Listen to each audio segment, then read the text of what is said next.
Hi again. Hold on, I don't know if this is working. Hold on one second. Sorry. Hi guys. It has been such a crazy week. So this is just totally testament to that. You're probably going to hear some hammering and drilling and sawing, and that has just been my life for the last week. So let me make sure. Okay, I'm on. Good. I started a live. I think it's still going. I have no idea how I did that. I just wanted to make sure the Wi-Fi worked, and then all of a sudden I was live. Hi guys. Whew. Oh my gosh, you guys, this is like the first time I've been live for Limelight in like a week. It feels like forever. Oh my gosh, I so appreciate doing this. Okay, so Zandra had spoken to me a little bit ago, and she asked if I could do something for her team page, which I've always loved the idea of doing. And Zandra, I would love for you to do the same for my page one day. I love that we all work together regardless of what teams we're on. That the whole bigger picture is just to make sure that Limelight is thriving and succeeding, because we just have this huge platform where we can do so much good. So the more the success, the better, right? And one of the things that people tend to kind of feel like they're struggling with, let me move this a tiny bit, feel like they're struggling with is the makeup aspect of it. They either feel like they don't know how to do makeup, or sometimes people will get intimidated because we have so many professional makeup artists in the company. But I want you guys to stop thinking that way and instead start thinking of, whoa, we have so many professional makeup artists in this company who can help me and my customers. So that's how I want your mindset to be. Do you see my phone just totally deciding to do its own thing right now? So hold on. Stop doing whatever you're doing. Okay, I think it's okay. You guys are getting me right out of just trying to set everything up. Okay, so we're going to go ahead and get started today. So some of the things that I do for my own parties and my own makeup workshops in person, mostly, but I'll tell you about online as well, but mostly in person, is I actually take the intimidation out of it. My friends can tell you who have invited me to a makeup party that I don't go in there blabbing about what I've done, who I am, or what credits I have, my resume. I want to make sure that I am approachable. I want to make sure that I'm somebody who just kind of gets along with the crowd, and I want people to know that I'm no different than them. It's not, I feel like if I go in there talking, in other words, I'll let other people talk for me, if that's the case. So, and even then I'm kind of like, shh, can you just tamper down a little bit, They will gush. And I'm like, okay, because they're like my best friends. I'm like, can you stop? That's so embarrassing. So it's really more of a thing where I don't want you to feel like you have to have all these credits and all these, this resume and makeup for you to be able to sell makeup. That's not the case at all. The fact is, you work with a brand that is absolutely cherished and reputable in the pro makeup industry. That is fact enough. All you have to do is tell somebody's story about why they use this on set, why professional makeup artists decided to link up with us. And that is all you need to know in terms of credibility to pass on to your customers, to your friends, your family, is letting them know there's already a credible reputation for this company and has been for 50 to 60 years. So that is one thing that I want to make sure that you guys understand, that you don't have to feel like you don't measure up. In fact, I'll say that the biggest leaders on my team are actually not even makeup artists. So if that says something, that's awesome. What I also do is I'm going to talk to you about what I do at these makeup workshops. I don't know if you guys have the makeup party protocol that I made a long time ago, but I have a document. I'm happy to post it in here, Zandra, if you'd like me to. But it's basically it's a document that literally step-by-step talks about what I do from beginning to end, how I set up my skincare area, how I have them come in and I put them right into a headband and a ponytail, and I'm like, okay, what's your skin type? It's a, hi, how are you? I'm Kat. So what's your skin type? What are you, we go right to business. And here's why, because for the longest time when I was doing in-person makeup workshops versus parties is what I call them, it was a lot of dilly-dallying for about an hour. Cocktails, appetizers, everybody catching up, and I'd just be sitting there twiddling my thumbs, So I got to the point where I started this process of, okay, let me figure out how I can get in and get out. They can do the entertaining and the cocktails and the socializing while we have skincare on. It takes about 10 to 15 minutes, right, to get our skincare on. So that's when they can do it. But guess what? Once one person does it, it's so much easier for everybody else to get into skincare because they're like, oh, she looks silly. Okay, I'm going to go ahead and look silly with her. Because, you know, everybody's afraid of looking silly in front of their friends. So I get them right in it. No time for excuses, no time for chatting, no time to work up this wall that they want to put up, you know, like let's just get right in and out. And that document will also tell you how I decide if they're dry, if they're oily, what combination of products I use. So I will go ahead and get you that document, but you know, pretty simply, in the end, it really is up to the customer. It's so simple, guys. We have 2 cleansers, 2 moisturizers, 2 serums. Maybe we have more now. I don't know. I'm used to saying 2. But you know, it's dry or oily. If they don't know, what do you prefer? A gel foaming cleanser or a milky cleanser? Boom. They know. You give them what they ask for. So that's one of my tips, is just make sure that you're always following what the customer loves, because they're not going to buy something that they don't love or aren't familiar with unless you've already educated them on why they might want to. So let's keep it simple. 2 choices. And if they're a combination, guess what they're usually going to do? They're probably going to do a drain clean with some skin polish. Hydrating, oily skin, balance it out, right? Very simple. All of that is going to be on that document. We'll go ahead and post that for you. Okay, so what I also want to talk about is once you get the skincare on, one of the things that I like to make sure I pay attention to is the foundation and color matching for foundation. And this is one of those things that people get really intimidated by too. They're like, I don't know where to match. It doesn't, you know, really look right. I'm going to tell you, if you have all of the foundations on hand, put, and I can put this on a document too, but put these 6 colors together for one palette. In fact, I'll show you what I have. And put the other 6 colors together for another palette, okay? So it's gonna make your life so much easier. This is my working palette. So you see I have lots of scrapes and stuff in there because I don't dig my brush right into it. I keep it scraped. That just shows that I'm taking it out of the palette, and I put it on a palette paper. And then here's more of my pinks, okay? So you see how one looks way more pink, one looks way more yellow? This is my porcelain, ivory, Gina beige, olive 1, olive 2, olive 4.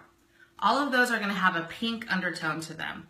That is a really good palette to have all together. So if somebody's not quite sure if they have more of a yellow undertone or a pink undertone, when you hold these 2 palettes up to them, you're going to feel it's going to pull towards one more than the other.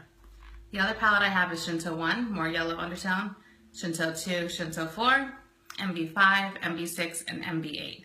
These are obviously more tan, golden undertones.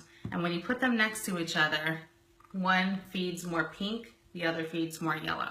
Okay? So that's what I want you to start to do if you don't have your foundations already put together like that.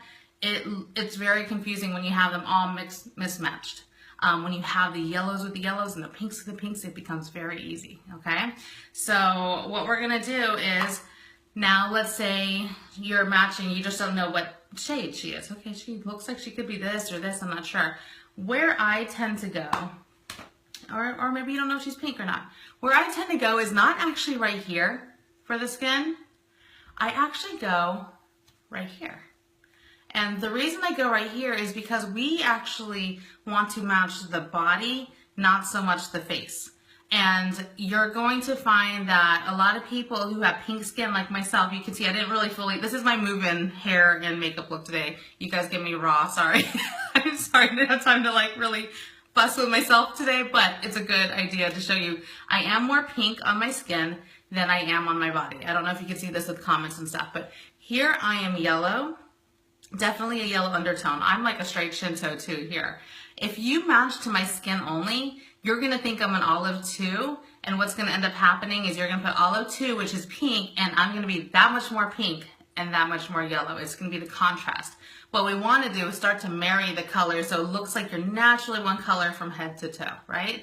So the best place to do that is to just go right around this area. This is more of a broad area of their skin, and be like, okay, she looks kind of pink or she looks kind of yellow, or if we're not sure, let's just put a swipe of one or the other here and blend it out a little bit with a finger or with a sponge, and let's see what blends in the most. When something disappears into the skin, that's when you got the right color, okay?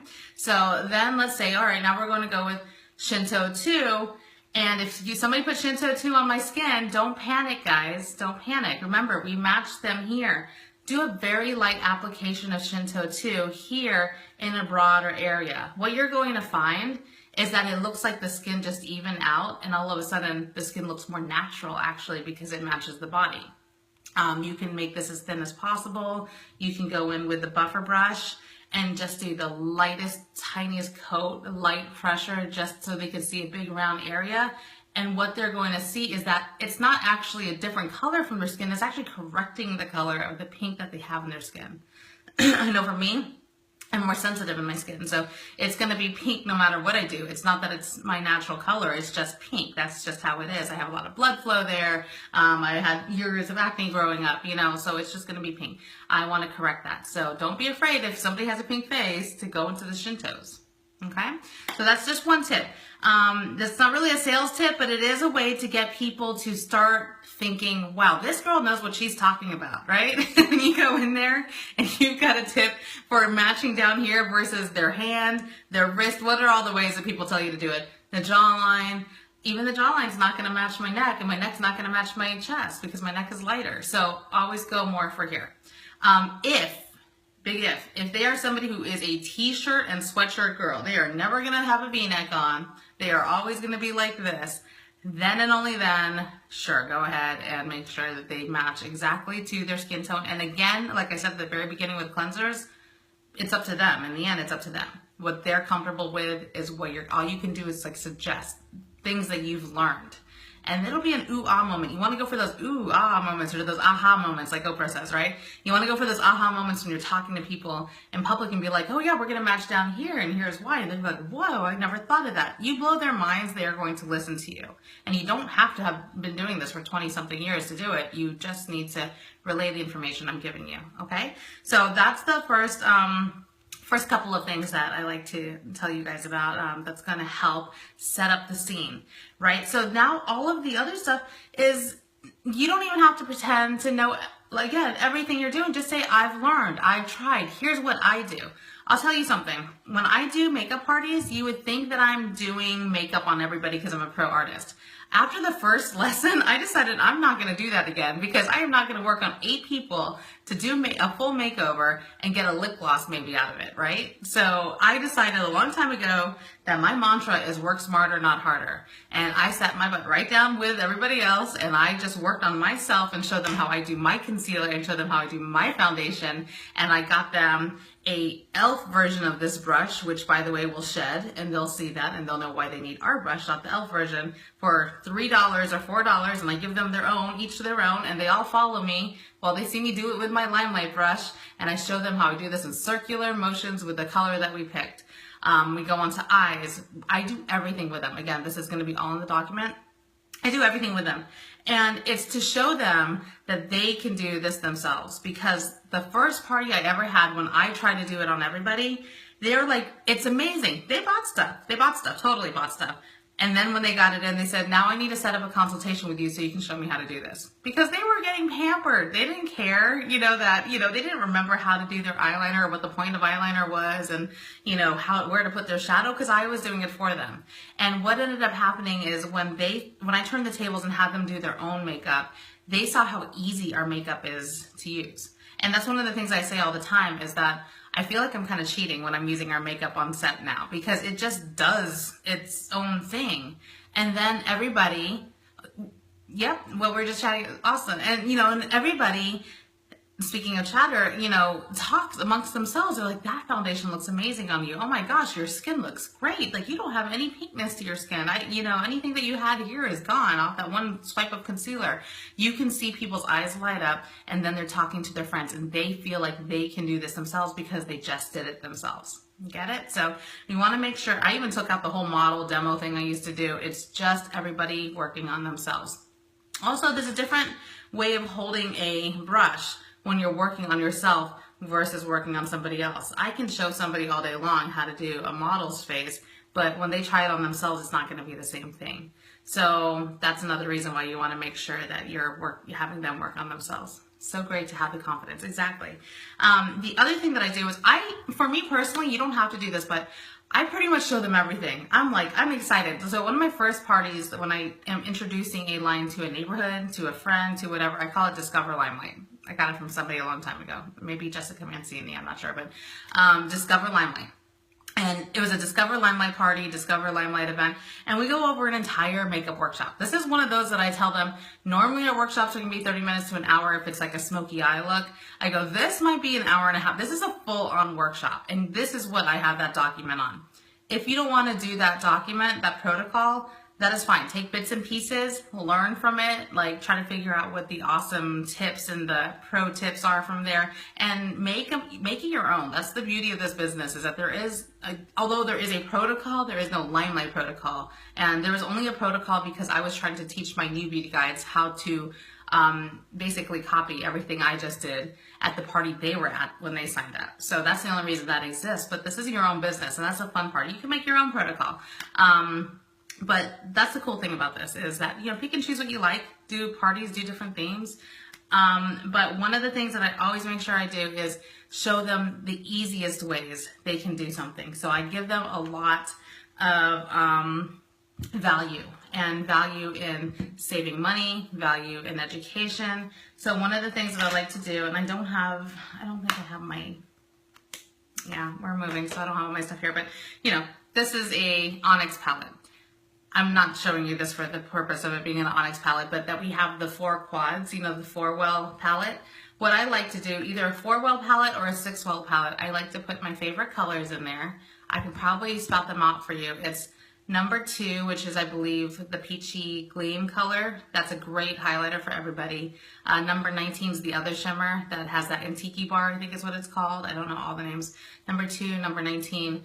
Number 40 is a great brow color. It looks like this gray brown shadow, but it's a perfect brow color because it just mimics a natural shadow under the hair. So it doesn't actually, it's not that you're trying to look like you have gray brow hairs. It just looks like the shadow under your hair. So all of a sudden your brows look framed and you don't look like you added a bunch of color to it. So I like 2, I like number 19, I like number 40, number 8 and 9, those are your dark brown and your dialed black, right? You gotta have your 8 and 9, I use this for eyeliner. And I think I use number 37 as the last one because that can be doubled as a shadow as well as a blush. It's a great transition shadow. It's a whole other thing, right? Transition shadows means that it's a medium color between your highlighter and your darker color. So it's not just a contrast from light to dark. So 37 is beautiful for that. 37 can also be used on the cheeks, which also brings me into me always telling my customers what else they can do with their makeup. Like I never, just as an artist in general, we like to carry as little things as possible. Now, that's not always true for artists. A lot of artists want to bring everything. I was that artist. It was like my crutch for so long to bring every single item that I always loved. But what Limelight really forced me to do was to consolidate and figure out how I can make different types of foundations, how I can make different colors do different things for different parts of the face. So number 37 is one of those amazing blush colors for light to medium tan skin tones that just looks like a really pretty natural flush on the blush. But if you're telling somebody you can get this quad and have your liner color, your highlighter color, your crease color, and your brow color, or if you can get the 6-well and add a blush color and another liner color in there, the value all of a sudden goes up, right? It's all of a sudden this $12 per every shadow turns into this is my entire face and makeup. I do the same thing with the blush trio. I love to do number 6 highlighter, or the bronzer as well as the powder. And I like to do the bronzer, the highlighter, which is number 6 blush, and like peachy key number 7 blush, this blush. You guys can see like I'm still totally moving in. Everything is like this. There's no boxes around here anywhere. So that's the next project. So I have a trio and I show them highlighter, number 6 blush on the lid, bronzer on the crease. You can also do this blush in the crease too, along with the bronzer, just to warm it up a little bit. Put this on the cheek. You can brush this over the lip with a dry brush if you want. So again, giving more value to the products that we have. Everybody knows I love the macaroon or creme brulee for my lips, and then I like to take a tap of it and put it on my cheek as a beautiful stained blush. So this is the type of stuff that those are those aha moments that you have at a party. Show somebody how to use this in more than one way, and you just gave that $20 product that was already a great value for that one product, and all of a sudden made it into 3 different products. And all of a sudden, like, you're a superhero. Everybody wants to tell everybody else about this party that they need to have one too, because you just saved their entire beauty routine. And you save them time in the morning, you save them money, and that's another important thing, is making sure that you're not nickel and diming for every sale. Tell them if you don't feel like they need something, because something else that they bought is going to work in its place. I know that people who say that they don't like sales, like, I don't like sales, because they're already assuming that you're supposed to upsell every single thing. Now, I'm not saying upselling isn't okay. Upselling is okay when there's a need for something. For example, somebody got a foundation and they're feeling kind of oily. An upsell means that you're offering powder. An upsell means that you're telling them about a finishing spray, especially if they're oily, the oil control one that's coming out. Those are upsells, but they're needed, right? Upsells is not, oh, you have, you have this shadow, you need 5 other shadows to make this one look, when really you could probably make the same look in 2. Or you need this blush that looks just like this shadow when you have the shadow and it's pigment. So when your customers see that you're looking out for them, and you're their thrifty girlfriend who's trying to save them a buck but also get them the best makeup out there, they are going to just follow you to the ends, so those are really the tips, is making sure that you have multi-purpose, and we have lots of videos on this, but ways to use products in a multi-purpose type of way. The creme brulee or the macaroon as a little bit of a cheek color, a little dab on the cheek.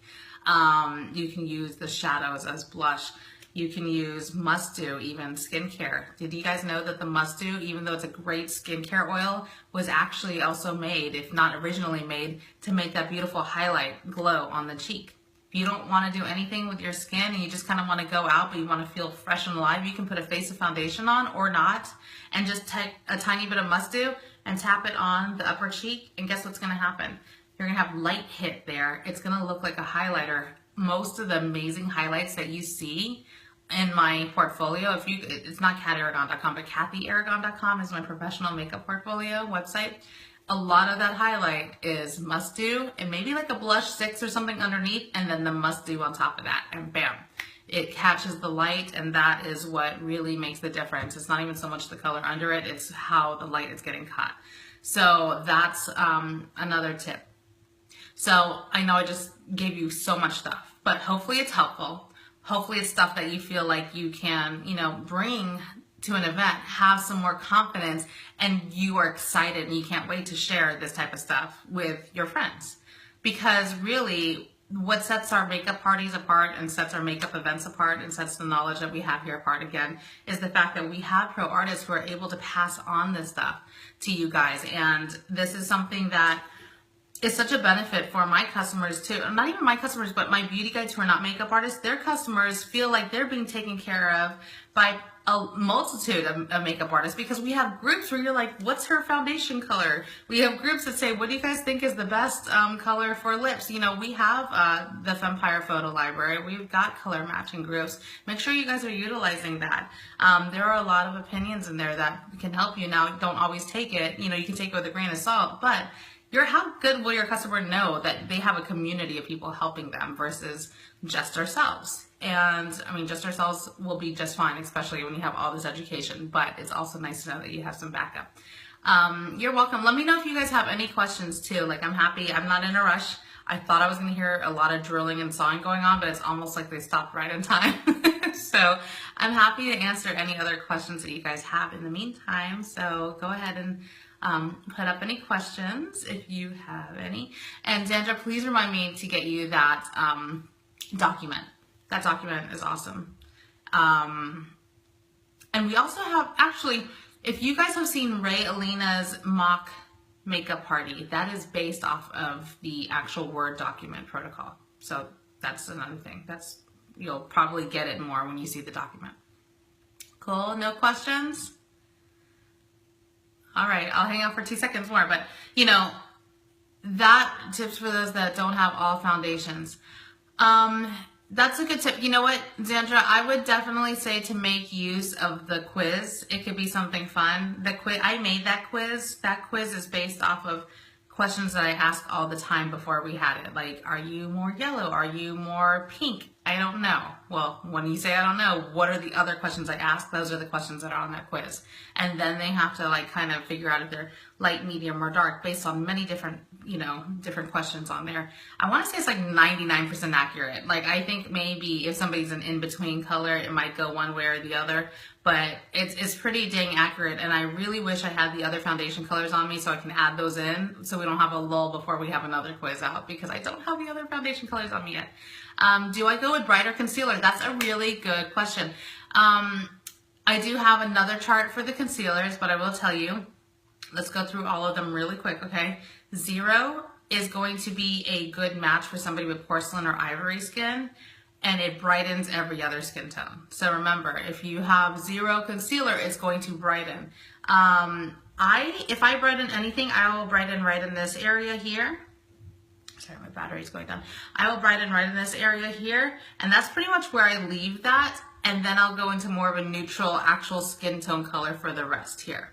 Because if you start to use 0 all under your eyes, if you're not that skin tone, you get that half moon crescent kind of look under your eyes, that reverse raccoon look, and I wouldn't suggest that. Now, unless you're going to go into concealing, to highlighting, then you can do it, but I would actually pull it down a little bit more and up like this. Then it's a whole highlighted look, like the Kim K look. But if you're just looking to conceal your eyes, brighten them up a little bit, just put that concealer. I wonder if I have my concealer. I do have a concealer brush. Let's see if I have concealer. Let me do, for me, number 2 is going to be more like my 0 because I'm a little darker. So I'll show you. I'll put it right here, number 2. That's too light for me all over. But that will brighten right in here, okay? And I blend that out with my finger. Usually I'll just tap it out. You don't need that much, guys. And then I can go in with, see if I have any other brushes. This is so funny, I have like nothing. Number 4 is pretty much like my Shinto too. So then I'll go in with number 4 right in here. And you don't feel like you have to put it all the way up to your eyelash line. We put eyeliner down there for a reason. And then look, I like to actually kind of clean up any lines that I have here. And then again, use my finger to really blend it out. There you go. That just gave me a little bit of an eye lift. It just brightened up this area, and it's not so unnatural. I don't like to do to each their own, but I don't like to do 0 all the way across. Number 1 is going to be more of your yellow tone foundation. It's great for redness in the skin. Remember, if somebody has red skin, don't automatically go, or like a pink face like I do. Don't automatically go, I have the perfect concealer for you. We're going to conceal that all out. Because remember, if somebody's grown up with pink skin and they've had pink skin through their whole adult life, pink is also pigment. That's also a tan to some people. That is color. And when you go and put concealer 1 on them, it is going to blank out everything, and it's going to be shocking. It's a little too counteracting, So the number 1 counteracts it great if you have a sunburn and it's just too red and you're not used to it, or if you have a foundation that's a little bit too pink and you can see that it's pink compared to the rest of your skin, or a little bit too peach, put a little bit of that number 1 concealer in there and you're going to neutralize that, and it's going to look more neutral. It's also good for a red bump. It's also good for some pigmentation. This actually is number 1 concealer. It's very close to my actual skin tone on my neck. I remember when I looked at that color first, I was like, who in the world actually uses this color? I'm like, oh, I do. Which are my fave brushes for concealer? My fave brush for concealer application is this one. Let me clean it really quick here. Get some spray. I cannot wait till we come out with our own spray. I love spray. This one is the one that I picked for our Limelight collection because it is amazing for concealer. And the reason being is that you can just pick up a little bit. All the brushes that I picked, by the way, when I worked with Michelle and Madison on our brush collection, all the brushes that I picked were specifically because I worked at CNN. And at CNN, I had about 20 faces to do a day, if not a combination of hair and makeup. And with that being said, I couldn't sit there and make the makeup work for me. I couldn't sit there and make the brush work for me. I needed brushes that put stuff on and blended it out right away. And that's what we have in our line. So when you see a brush like this, I gotta clean that part. When you see a brush like this, it's meant to pick up the product, bam, done, right? And it's meant to place it down, got it? And it's meant to buff it out. So really quick, and you see how that fits so nicely in that, this is the darkest part of our face right here. You know how it fits so nicely in there? You want to lighten that up. You can get under the eye, you can buff out and around, and that is going to be your best friend. You can get right in between the nose here, in the nose, this area here where we tend to get a little bit red. You could do a full face of makeup. Now, I have a bigger face, but I definitely have like my daughters who have tiny faces. I've had models sit in or customers sit in my chair that have tiny faces. You could do a full on concealer, foundation, whatever, with this brush alone. So I absolutely love this brush. Most people use it for an eyeshadow brush. It was intended for me, personally, when I asked if we could do this, as a concealer brush. But also, after you do your makeup, I'll take this brush, a clean brush with nothing on it, and go in to the outer corners of that smoky eye or that look and just blend. It's a great blending brush too. So you can use this to apply your makeup, but I like to actually blend it out and kind of clean things up with this. Yeah, you're welcome. Let me see if I missed anything. So that's my favorite. Now, if you do this brush, which is a traditional concealer brush, I would do this more if you're laying down a product on somewhere you're looking to cover up, like pigmentation. For example, I have crazy pigmentation from just years of waxing above my lip right here. It's driving me crazy. As I get older, it gets darker. I can't just use a cute little buff thing and everything. Now it's like using the concealer and like literally laying down any product that I need and maybe dusting it with a little bit of powder and maybe just doing a little bit more just to make sure that that's really, you know, concealed. If you have like a birthmark, if you have a breakout, you want to lay it down and kind of leave it alone. So, and then maybe even press something in. I'm going to give you one more trick because everybody seems to love this at the party. So make sure that you do this. But our Alcone sponges, first of all, I do show them our regular sponges from another company, which, good girl, I don't have any in here, but usually I do have sponges from the drugstore that look like wedges like this. And what you'll find is our wedges, other wedges are so just flimsy, they hardly hold a shape at all. But you know, we're always showing them the Blenderful, which is amazing, and the brushes that are amazing. But when they're applying makeup, they can apply with this to see how great it is. By the way, these sponges get wet as well. They can double up, and they actually are able to apply like a Blenderful. Now, it's not going to be as good as the Blenderful because it has edges and it's not circular, but they can still apply like a Blenderful, and it's got that nice soft feeling to it. But the other thing that I love about this is I show them how they can do their eyeshadow and make sure that it doesn't fall out by just elongating, you know, going right around here and allowing the shadow to fall underneath the sponge. Let's say they already did their foundation or concealer and they want to protect that area from any fallout. They can do that and anything will fall here. The other thing that they can do, and this is like the trick that everybody goes crazy over, is that they can put this right on the eye and right above the lash line. And you see how I just lifted my lashes there and then put their mascara on. And they're going to find all their mascara sitting right there versus on the back of their lid or versus on their finger or whatever else they're doing. So that is another fun trick. If they're doing eyeliner, they can make sure that they can wipe away just like that and have a nice straight line. There's so many reasons for this, but let's say somebody doesn't want to do a brush or a Blenderful. Always give them options. Give them this $3 option for, I think it's an 8-pack of a very good quality sponge. Again, it's about being their thrifty best friend, and they will come back to you more when they know that you're looking out for them and adding value. So hopefully this is helpful, guys.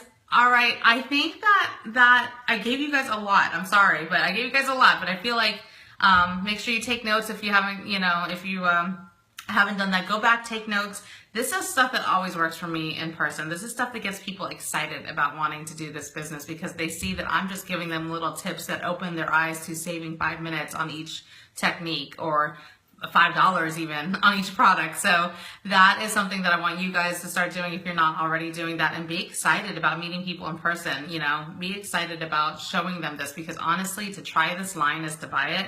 It always has been. Anytime somebody tries this foundation on, it blows their mind. So get in front of people. I know this is such a social media culture, but it's that balance of social media and in person that's really going to help you thrive in this business. It's, you know, like I say, it's the in-person stuff first, and then follow up and have them keep in touch with you on social media so that you can get in person again. So, all right, guys. Thanks for inviting me on your page. I really appreciate it. I'm so glad no drilling and hammering is going on, and I guarantee the minute I push stop on this, it will start again. So I will talk to you all later. Thank you, Zandra, for having me in the group, and I'll post that as soon as I get to a computer, if that's cool. All right, bye, y'all.